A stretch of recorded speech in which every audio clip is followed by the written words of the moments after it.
တိုင်းပြန်မြုံဖြစ်ပေါ်ပါလိမ့်မည်ပုံကျွန်တော်လုပ်လို့ရတယ်လုပ်ရတဲ့အခါမှာဒီ website ထဲမှာဘာရိုက်ထည့်မလဲဆိုတော့ drive ပေါ့နော်ဘာရိုက်ထည့်မလဲဆိုရင် global administrative area ကိုကျွန်တော်ရိုက်ထည့်မယ်ဟုတ်လား internet ဖွင့်တာပေါ့လို့အဲကျွန်တော် browser ကိုဖွင့်လိုက်မယ်နော်ဒီအလုပ် copy ကူးလိုက်ပါနော် right click copy ဒီညလေးမှာကျွန်တော်က control နဲ့ paste လုပ်လိုက်ပါ global administrative area လို့ရှိရတော့ပေါ်ပြီးသားရှိပါနော် without bound လာတစ်ချက်နေလိုက် global administrative area ပေါ်လာလိမ့်မယ်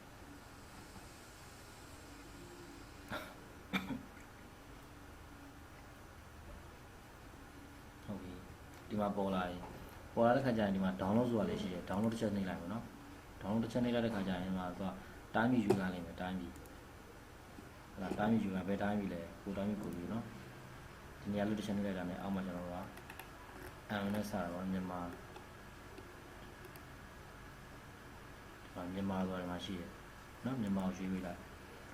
file format ဆိုတဲ့နေရာမှာကျတော့ Google Canvas ဆိုတဲ့ file ကိုကျွန်တော်တို့ကရွေးပေးလိုက်ပါ Google Canvas ဆိုတဲ့ file ကိုရွေးပေးလိုက် Canvas file ရွေးပြီးရတဲ့အခါကျရင်ကျွန်တော် OK နေလိုက်ပါနော်မြန်မာကိုရွေးထားတယ် Canvas ကို OK နေလိုက် OK နေလိုက်ရင်ကျွန်တော်မြန်မာပြည်ရဲ့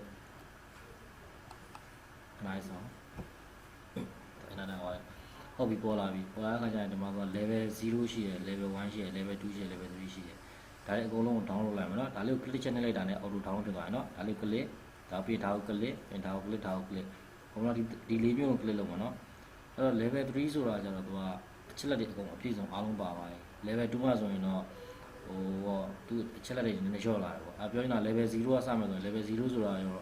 area boundary ပဲပါမှာကဲပြောရကြတယ်လုပ်ကြည့်လိုက်မယ် level 0 နှိပ်လိုက်မယ် level 1 နှိပ်မယ် level 2 နှိပ်မယ် level 3 ကိုနှိပ်မယ်ကဲကိုအောင်နှိပ်ကြည့်လိုက်နော်ကျွန်တော်က down သွားရင်မလို့ဒါလို့နှိပ်ပြီးတော့ねကြာလာလိမ့်မယ်ဟုတ်ပြီအဲ့တော့ down သွားရဆိုကြပါလို့ဘယ်လိုသွားကြည့်မလဲဆိုရင်ဟလာ folder လေးနှိပ်လိုက်မယ်ပေါ့နော် micro များလေးသွားကြည့်လိုက်ရပါတယ်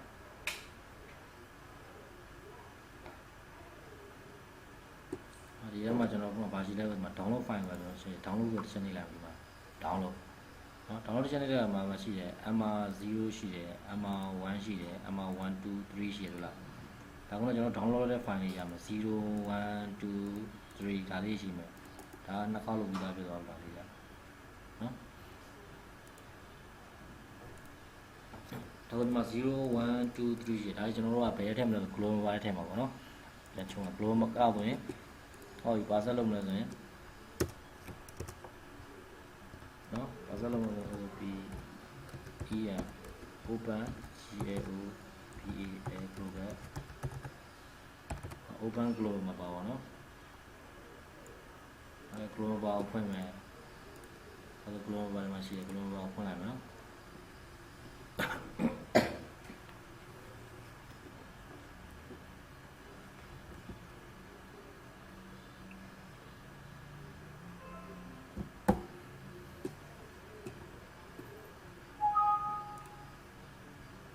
အဲ့တော့ဒီမှာ Globalmapper ပေါ်လာဆိုရင် open your own data ကိုချက်နှိပ်လိုက်မယ်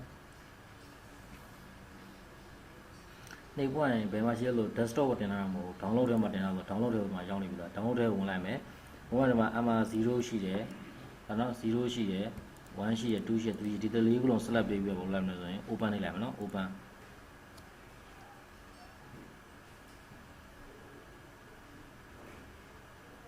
ဒါလေး file ထည့်နေလို့နော်ဒီလေး file browser ပြီးရခဏဆောင်းလိုက်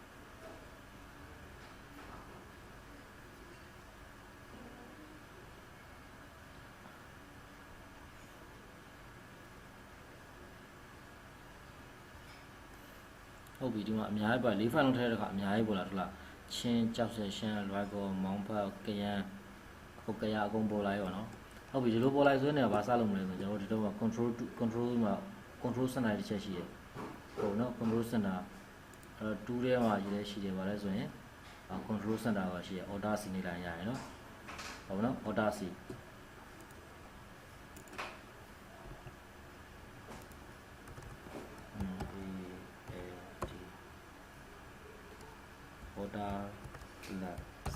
order C နော်အဲ့ဒါဆိုရင် control နော် order C control center နေတော့ဟုတ်တယ်နော်ဆိုကျွန်တော်ဒီမှာ2လေးရနေပြီးတော့ control center order C ရေးလိုက်မယ်ဆိုရင်ပေါ်လာလိမ့်မယ်ဒီမှာ အဲ့တော့ဒီဘက်မှာ0 layer အဲ့တော့0 layer ပဲထားကြည့်မယ် channel layer မိမယ်တစ်ချက်နှစ်ချက်သုံးချက်လေးမိလိုက်တယ်မနေ့ကကြာရင်တော့ MNR ပဲမှာရှိတယ်ဟိုက0 layer ကိုမိဖွင့်ထားတယ်ဒီမှာပေါ်တယ်အဲ့ဒါကျွန်တော်တို့ဒီအပေါ်ကတစ်ချက် information tool လေးကိုကျွန်တော်တစ်ချက်နှိပ်ကြည့်လိုက်မယ် feature information tool icon လေးဒီ icon လေးဒီမှာတစ်ချက်နှိပ်လိုက်မယ် information tool လေးကိုတစ်ချက်နှိပ်ကြည့်လိုက်ရင်အော်ဒီကောင်ဘာဖြစ်သွားတခုလုံးက selection ဝင်သွားတယ်ပြီးတော့ကဘာကြည့်လို့ရတယ်ဆိုရင်မိမိရဲ့ area တွေ acre တွေဒီမှာကြာလာမြန်မာပြည် area ဘယ်လောက်ရှိလဲ16 5 80 60နှစ်ဆိုပြီးတော့ area လေးတွေသူကပေါ်လာတော့ဟုတ်နော်အဲ့ edit လုပ်ချင်တယ်ဘာလို့လုပ်လို့ edit လုပ်ပါနော်ဟုတ်ပြီနော်ဒါတစ်ခုချင်းတပုံချင်းပေါ်တဲ့ edit ကိုပြပြအဲ့ဒါကိုမလုပ်တော့ပြေးလိုက်မယ်အဲ့ဟုတ်ပြီနောက်တစ်ခုအပေါ်ကဒီ0ဆိုတာတွေမီးပိတ်လိုက်မယ်နောက်တစ်ခုထပ်ဖွင့်ကြည့်မယ်နော် MNR 1ဆိုတာတွေမီးဖွင့်လာလိုက်မယ်ဟုတ်အဲ့တော့ဒီမှာ select ထပ်ပေးကြည့်တယ်ဟောဒီကကျတော့ဘာပေါ်လဲဆိုတော့မတော့ကချင်ပေါ်တယ်ရှမ်းပေါ်တယ်စကိုင်းပေါ်တယ်ချင်းပေါ်တယ်မကွေးပေါ်တယ်နော်ဒီမှာပြည်နယ်တိုင်းနေပေါ်တယ်ဒါကြတော့နော်ဒါပြည်နယ်တိုင်းနေပေါ်လာပြီဟုတ်ဒါလေးခဏပိတ်လိုက်မယ်ပြီးရင်တော့အပေါ်အဲ့ဒါမီးမိပြီသူ့အောက်က MNR2 ဆိုတော့မီးဖွင့်ကြည့်လိုက်မယ်နော်တောင်ကူရဲ့တောင်ကြီးရကုန်းကိုရုံးနေသွားနေလဲပို့ပြီးတော့ဖြစ်လာတယ်အလားကြောင့်ဆုံးလာနော်ကြောက်စဲအဲ့ဒါဒီစဲအဲ့လိုလေးပြေးခေးအဲ့မျိုးလေးတွေပါလာတယ်ဟုတ်ပြီနော်အဲ့မျိုးလေးအဲ့တော့ကျွန်တော်ကဒီအမှ level 1ကိုပဲကျွန်တော်အမှန်ချလိုက်မယ်နော်ဘာမှအမှန်ချလိုက်ဘာလို့ချင်လဲဆိုကျွန်တော်ကာလေးချင်းပြကျွန်တော်ဟုတ်ပြီစကားကချင်ပြည်နယ်ကျွန်တော်ချင်းမယ်ဆိုတော့ကချင်ပြည်နယ်ကိုအကျဉ်းတော့ဗလား I2 လေးနော် I2 လေးနှိပ်ထားတယ်ကချင်ပြည်နယ် condition နှိပ်လိုက် highlight ဖြစ်သွားမှာ highlight ဖြစ်တဲ့ဘောက EDI edit ဆိုတာရှိတယ် edit မှာ custom style ဆိုတာရှိတယ်မှာ custom style တစ်ချက်ရွေးလိုက် free pattern မှာ crop height ဖြစ်လို့ diagonal ဖြစ်လို့ရတယ်လက်ရှိမှာ solid fill ပဲဖြစ်လာမယ်အဲ့တော့ solid fill ဖြစ်လာပြီးတော့ color လေးကျွန်တော်အရောင်ချင်းပေးမယ် color ကိုကျွန်တော်တို့အစိမ်းလေးကျွန်တော်ပြ edit လေးပေါ့ဒါလေးချင်းပေးလိုက်မယ် okay ဟုတ်နော်နှိပ်ပေးလိုက်မယ် okay နှိပ်ပေးလိုက်မယ် okay ရပြီပြီးရင်ပိတ်လိုက် escape တစ်ချက်နှိပ်ကြည့်လိုက် ESC တစ်ချက်နှိပ်ကြည့်လိုက်အော်မှာတချင်ရောင်ပြတ်သွားပြီဟုတ်ပြီနောက်တစ်ခုစကားမြင်စကားကို click ချက်နှိပ်လိုက်စကားကိုပြင်နေတယ်ဆိုဘာလုပ်မလဲ edit လုပ်မယ် edit custom style အဲ့မှာကျွန်တော်တို့ color လေး fill pattern မှာ color ယူပေးလိုက်မယ်နော်color ကျွန်တော်ယူပေးလိုက်ပါလိမ္မာရောင်လေး okay ပိတ်လိုက်ပြီးရင်နောက်တစ်ခုထပ်လုပ်ပါနော်ရှမ်းအောင်လုပ်ပါရှမ်းအောင် edit လုပ်မှာရှမ်းအောင် select edit လုပ် edit ထဲမှာ custom style ကိုရွေး color ချိန်မယ် color မှာကျတော့ရှမ်းပြည်စိမ့်ဆိုတယ်ပေါ့အစိမ့်နဲ့ okay ပိတ်လိုက်ကြာပြီနောက်တစ်ခုဆက်သွားမယ်ဆိုရင်ပဲသွားမယ်ဆိုချင်းသွားမယ်ချင်းပြီး select ချက်ပေးလိုက်ဟုတ်နော်ချင်းပြီး select ချက်ပေးလိုက်ချင်းပြီး select ချက်ပေးပါကျွန်တော် edit လုပ်ကြည့်မယ်ဘာရောင်လေးအရောင်အဆင်ပြေတဲ့ရောင်လုပ်ကြည့်လိုက်မလား custom style ဒီမှာ specify အောင်ကြီး custom style ကိုရွေး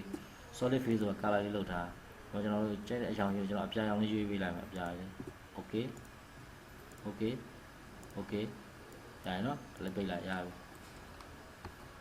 အော်ဒါဆိုအရောင်လေးပြောင်းရတယ်လားဒါဆိုကျွန်တော်အောက်မှာဆက်ပြောင်းရတာပေါ့ဟုတ်ပြီနော်ဒါ ARD ပြောင်း edit edit လုပ်ပြီးခါကျရင်ဒီမှာ custom style ပဲပုံမှန်တိုင်းပဲဟောလားနော်အရောင်လေးတွေကစင်ပြေရောင်လေးကစင်ပြေထည့်ပေးလိုက်ပါနော်ရပါတယ်ဟောပါ okay နောက်တရားရောက်ပါနောက်တရားကရင် select ပြလိုက်တော့ကရင်ဖြစ်သွားလိမ့်မယ်ကရင်ကိုလည်း edit လုပ်လိုက်မယ် edit မှာ custom style ရွေး custom style မှာကရင် color လေးကိုကျွန်တော်ရွေးလိုက် okay ပြီးရင်တော့ဘကိုနော်ဘကိုလည်း edit လုပ်မယ် edit custom style ရှူလေးထည့်ပြီး okay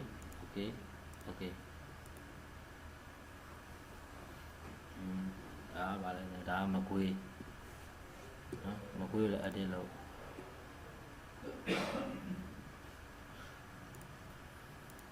မကွေး edit custom style color မှာကျွန်တော်ချက်သွေးရောင်လေးပဲထည့်လို့ရတယ်နော်ချက်သွေးရောင်လေးထည့်ချက်သွေးရောင်လေး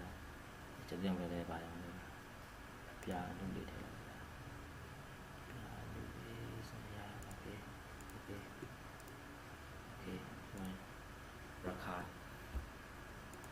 ရခိုင်မှာကျတော့ custom style မှာအရောင်လေးကြားရပြီပဲချက်သွေးရောင်လေး okay ရပြီဟောမှာဒါပါရှမ်းကုန်မှာဆက်ရောင်လေး okay okay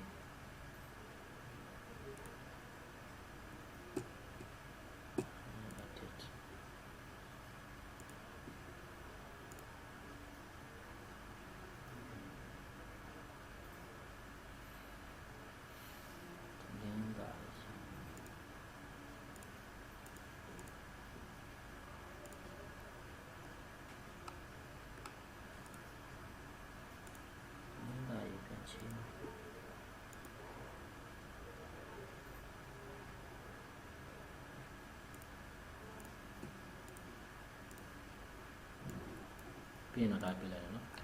tutorial အဲဒါဆိုတော့ကျွန်တော်တို့ဒီမှာပြည်နယ်တွေမျိုးတွေကျွန်တော်ဘာလို့လုပ်ရလဲဆိုရင်ဒါမျိုးဝင်ရှက်ကြရပါနော်ဟုတ်ဒါလေးရပြီရပြီဆိုမှဒီကောင်လို့ export လုပ်ချင်တဲ့ file export နော် export raster image format ကိုရွေးလိုက်မယ် raster image format ကိုရွေးလိုက်ပြီးတော့ကျွန်တော်တို့ဒီမှာပါရှိ jpg ဆိုတာရှိရနော် jpg ရွေး jpg okay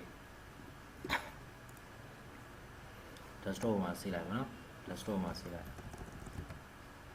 ဆေး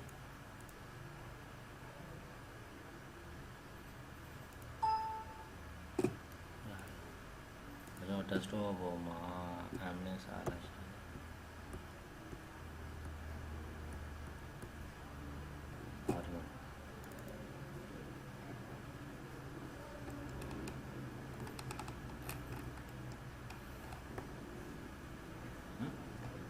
ဟုတ်တယ်တရားလေးရပါပြီဒါဆိုတော့ပြေးလိုက်တော့နော်